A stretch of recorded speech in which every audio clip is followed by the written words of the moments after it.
कृष्णाय वासुदेवाय हरे परमात्मने प्रणतक्लेशनाशाय गोविंदाय नमो नमः। हरे कृष्णा। आप सभी भक्तों का स्वागत है, आप सबका अभिनंदन और अभिवादन है। आशा करता हूं परिवार के साथ आप सुख में होंगे। भगवान राधा रानी और श्री कृष्ण अवश्य आप पर कृपा करेंगे। मित्रों, भक्तों, आप सभी भक्तजन श्रवण कर रहे हैं। पूर्ववर्ती वीडियो में आपने श्रवण किया था वेदव्यास, भगवान वेदव्यास का जन्म रहस्य। सुत गोस्वामी जी ने भागवत की प्रथम स्कंद की चतुर्थ अध्याय के 14वें श्लोक के आधे हिस्से में भागवत का रचनाकल और आधे हिस्से में वेदव्यास का जन्म रहस्य बताया है। अंतिम हिस्से का हमने वर्णन कर दिया है। आज प्रथम हिस्सा का वर्णन करेंगे, अर्थात भागवत का रचनाकाल। सुत गोस्वामी बताते हैं, द्वापरे समानुप्राप्ते तृतीय युग पर्याय, अर्थात युग क्रम का, युग पर्याय का जब तीसरा युग आता है अर्थात द्वापर युग आता है, उसी समय भागवत की रचना होती है। देखिए, द्वापरे समानुप्राप्ते, द्वापर युग समानुप्राप्ति माने जब सम्यक रूप से अनुप्राप्त समाप्त हो रहा है और काल क्रम, युग का क्रम जब तीसरा होता है माने द्वापर का क्रम तीसरा होता है, उसी समय भागवत की रचना हुई है। ये तो बहुत स्पष्ट बात है, लेकिन बात इतने में समाप्त नहीं हुई। अब प्रश्न उठेगा, कौन सा द्वापर है, कौन सा मनु का समय है, और द्वापर के अंतिम तो है, उसका नाम क्या है। बस इन रहस्यों पर हम चर्चा करेंगे।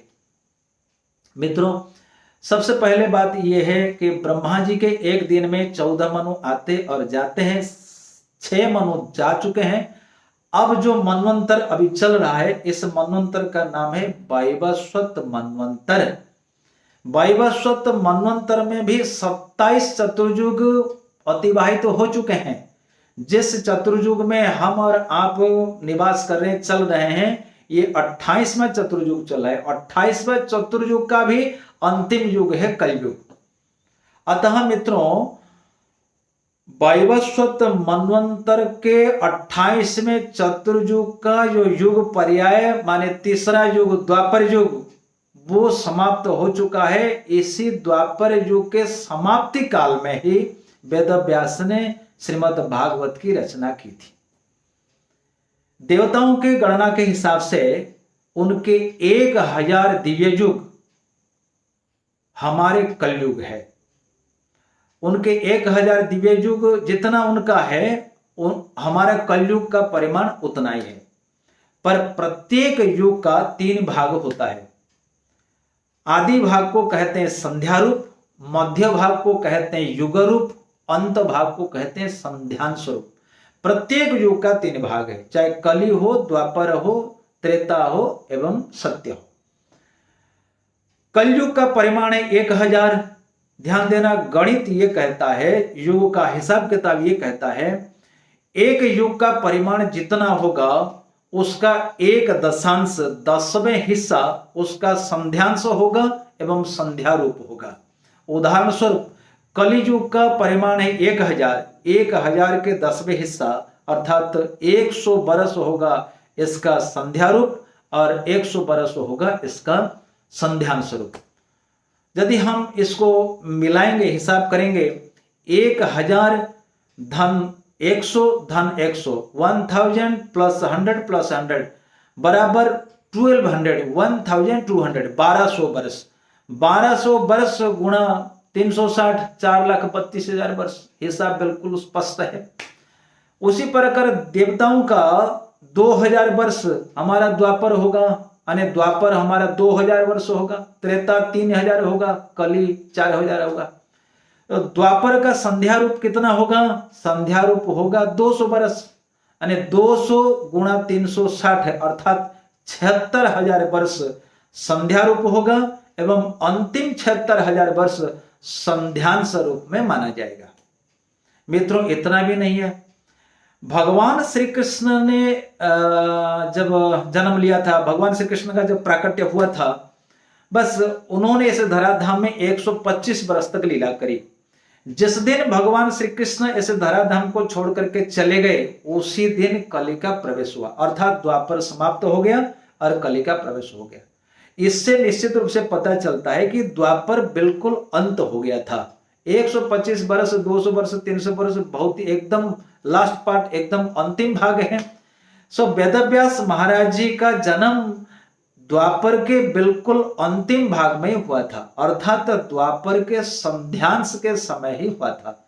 दोबारा हम कहना चाहेंगे, द्वापर का भी 3 भाग हैं। प्रथम भाग है संध्या रूप, दूसरा भाग है योग रूप एवं अंतिम तीसरा भाग है संध्यांश रूप। अर्थात वेदव्यास महाराज जी का संध्यांश के भी एकदम अंतिम भाग में प्राकट्य हुआ था और उन्होंने उसी समय भागवत की रचना करी।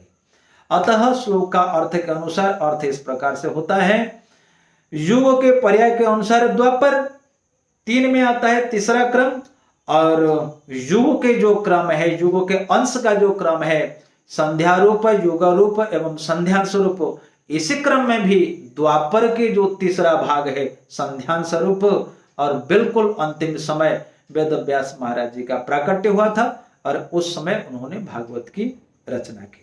मित्रों, कालमान बिल्कुल स्पष्ट है, इसमें कोई शंका नहीं करनी चाहिए।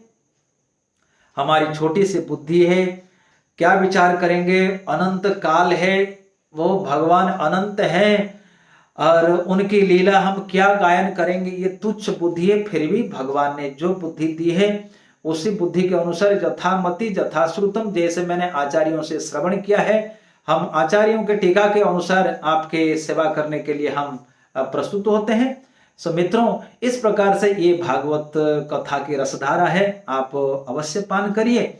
और आपको ये धारा में गोता लगाना अच्छा लगता है तो खूब लगाइए, खूब डूबिए।